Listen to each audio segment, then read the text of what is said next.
Okay, you want to learn how to put a hook on.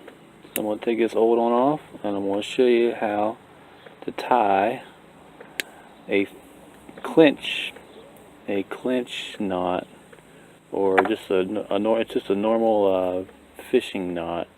As soon as I get this old, there we go, the old string off there, so you got your other components on your fishing line, such as sinkers and, I don't know, a bobber. Anyway, so here we are. So you want to go through the loop, go through it, go through the eye, whatever, and give yourself a little bit of room here. And you want to wrap it around 4, 5, 6 times, whatever you feel comfortable with. I really stop losing. I don't keep track.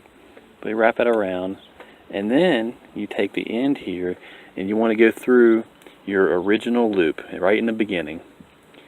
And once you go through that, you can tie it off. You can either just tie it off right there, I mean you go straight through, or from there you can do an advanced clinch knot and go through the loop you just created. So I'm going to go through that big loop I just created, if it'll let me.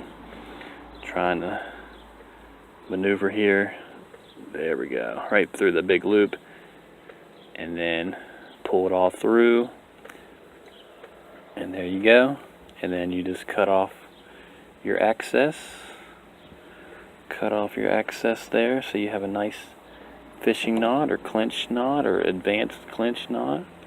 Just going to cut off my excess, and there we are. There you go.